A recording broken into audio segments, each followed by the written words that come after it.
जय माता दी दोस्तों, आप सभी भक्तों को आने वाली नवरात्रि चैत्र नवरात्रि की हार्दिक शुभकामनाएं। नमस्कार दोस्तों, स्वागत है आपका एक बार फिर से आपके अपने YouTube चैनल अनु स्टोर 777 में।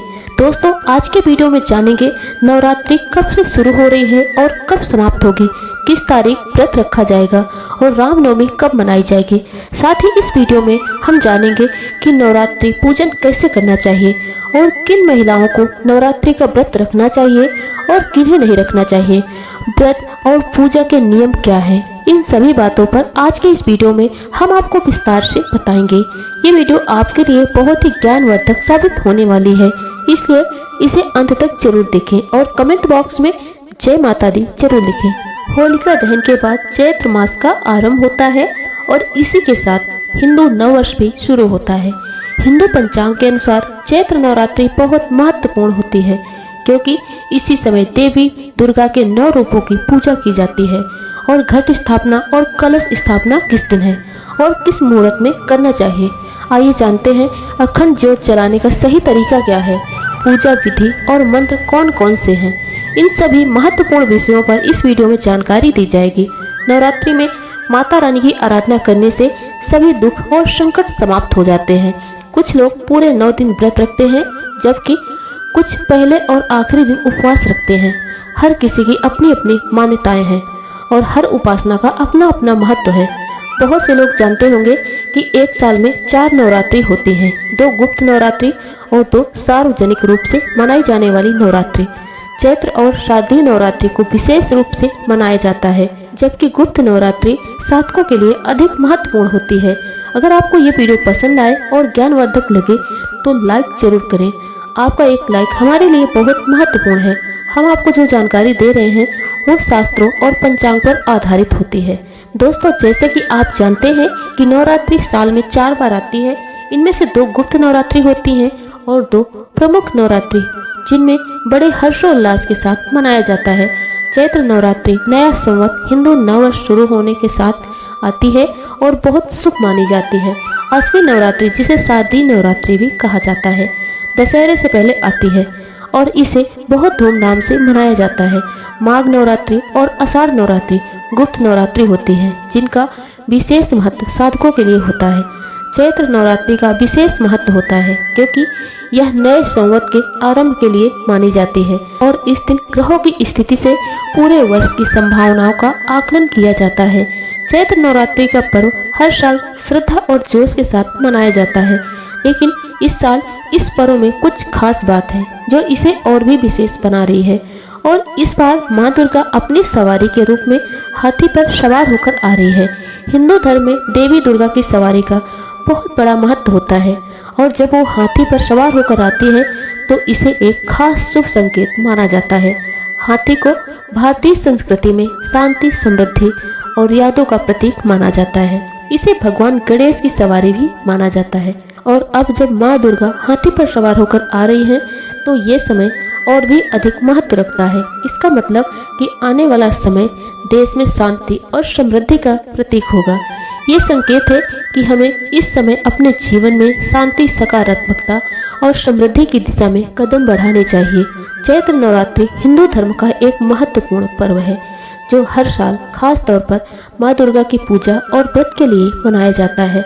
इस साल चैत्र नवरात्रि का आरंभ 30 मार्च 2025 को हो रहा है और ये 6 अप्रैल 2025 रविवार तक चलेगा। हालांकि इस बार अष्टमी और नवमी एक ही दिन पड़ रहे हैं, इसलिए चैत्र नवरात्रि 8 दिन की ही होगी। इस वीडियो में हम आपको नवरात्रि पूजा विधि, कलश स्थापना मुहूर्त और अन्य महत्वपूर्ण जानकारियाँ प्रदान करेंगे, ताकि आप इस पर्व को पूरी श्रद्धा और विधि विधान से मना सके। तो चलिए दोस्तों, अब जान लेते हैं शुभ मुहूर्त के बारे में। हिंदू पंचांग के अनुसार चैत्र महीने के शुक्ल पक्ष की प्रतिपदा तिथि 29 मार्च शाम 4:27 से शुरू हो रही है, जो 30 मार्च दोपहर 12:07 से शुरू हो रही है, 49 मिनट पर समाप्त होगी। ऐसे में चैत्र नवरात्रि का आरंभ 30 मार्च से हो रहा है, जो 7 अप्रैल 2025 को समाप्त होगी। कलश स्थापना की बात करें तो कलश स्थापना नवरात्रि की पूजा का एक महत्वपूर्ण हिस्सा होता है। इस दौरान विशेष मुहूर्त में कलश स्थापना करने से मां दुर्गा की कृपा प्राप्त होती है। 2025 में कलश स्थापना के लिए पहला मुहूर्त है 30 मार्च 2025 को सुबह 6:11 से लेकर 10:22 तक रहेगा और दूसरा अभिजीत मुहूर्त है 30 मार्च 2025 को दोपहर 12:01 से लेकर 12:50 तक रहेगा। इन मुहूर्तों में कलश स्थापना करना विशेष फलदायक होता है। आप इन समयों में अपने घर या पूजा स्थल पर कलश स्थापित कर सकते हैं। ज्योतिष शास्त्र के अनुसार नवरात्रि का समय बहुत महत्वपूर्ण होता है, क्योंकि इसी समय यह तय होता है कि इस वर्ष का राजा और मंत्री कौन होगा, ग्रहों की स्थिति कैसी रहेगी और आने वाला समय लाभकारी होगा या नहीं। पुराणों और ज्योतिषीय गणना में इनका उल्लेख किया गया है। नवरात्रि में पहले दिन कुछ विशेष कार्य किए जाते हैं जो बहुत महत्वपूर्ण होते हैं। इनमें कलश स्थापना, अखंड ज्योत जलाना और खेतड़ी बोना शामिल है। कलश स्थापना के लिए मिट्टी का पात्र लें या तांबे पीतल का घड़ा लें। खेतड़ी बोने के लिए चिकनी मिट्टी या उपजाऊ मिट्टी लें जिसमें जौ आसानी से उग सके। जौ के लिए 1 मुट्ठी बीज पर्याप्त होते हैं, लेकिन अधिकतम 100 ग्राम तक ले सकते हैं। इसके बाद माँ दुर्गा की कृपा के लिए उनकी मूर्ति या तस्वीर रखें और अखंड ज्योत जलाने के लिए तेल या अगर देसी घी हो तो और भी बहुत अच्छा है और एक बड़ी सी कटोरी लें और उसी कटोरे का उपयोग करें। अगर अखंड ज्योत जलाना संभव नहीं है तो नियमित रूप से दीपक जलाकर माता की पूजा कर सकते हैं। कलश स्थापना के साथ व्रत और पूजन का संकल्प लें और फिर माँ दुर्गा की आराधना करें। पूरे नवरात्रि माँ के 9 रूपों की पूजा विधि का पालन करें। अखंड ज्योत जलाने के लिए अगर आप 9 दिन तक दीप जलाना चाहते हैं तो कम से कम 1 किलो घी या तेल की आवश्यकता होगी। इससे पहले से लेकर रख लें। कलश स्थापना के लिए एक मिट्टी या धातु का कलश लें। अगर आपके पास तांबे या पीतल का कलश है तो उसे भी उपयोग में आप ला सकते हैं। कलश पर रखने के लिए एक नारियल की आवश्यकता होगी। अगर आपके यहाँ पानी वाला नारियल मिल रहा है तो उसे ही ले लें, नहीं तो सूखा नारियल भी इस्तेमाल किया जा सकता है। नवरात्रि की पूजा में कलश स्थापना का बहुत महत्व है। कलश को सजाने के लिए सबसे पहले एक लाल वस्त्र या चुन्नी लें। फिर कलश के अंदर हल्दी की गांठ, चांदी का सिक्का, सामान्य सिक्का, अक्षत, चावल, सुपारी और थोड़ी सी दूर्वा डालें। ये सभी सामग्री शुभ मानी जाती है तो माता दुर्गा की कृपा को बनाए रखने के लिए ये बहुत उपयोगी होती है। कलश स्थापना के लिए एक लकड़ी की चौकी लें और उस पर लाल रंग का वस्त्र बिछाएं। माता के श्रृंगार के लिए सुहाग की सामग्री जैसे चूड़ियाँ, लिपस्टिक, बिंदी, कुमकुम और रोली जरूर रखें। पूजा सामग्री में रोली, मौली, इलायची, धूप, दीप और भोग लगाने के लिए मिठाई या फल रखें। अगर संभव हो तो ड्राई फ्रूट भी ले सकते हैं। अखंड ज्योत जलाने के लिए दीपक बाती और पर्याप्त तेल, घी पहले से तैयार रखें। पूजा के लिए बैठने से पहले एक तांबे या पीतल का लोटा जरूर रख लें। उसमें पहले गंगा जल डालें, फिर शुद्ध जल से भर लें। अब पूजा विधि की शुरुआत करें। सबसे पहले पूजा स्थल का शुद्धिकरण करें। पूर्व दिशा की ओर मुख करके बैठ पूर्व दिशा की ओर मुख करके बैठें और पूजा स्थल पर हल्का जल छिड़क लें ताकि स्थान शुद्ध हो जाए। जो भी सामग्री आपने पूजा के लिए इकट्ठा की है उसका भी शुद्धिकरण करें ताकि पूजा पूरी श्रद्धा और पवित्रता से संपन्न हो जाए। जहाँ पूजा करनी है वहाँ गंगा जल और पुष्प छिड़क कर शुद्धिकरण करें और ओम का उच्चारण करें। इस प्रकार आप पूजा स्थल को पवित्र कर लेंगे। जब स्थान और सामग्री शुद्ध हो जाए, चौकी पर सफेद या पीला या लाल वस्त्र बिछाएं।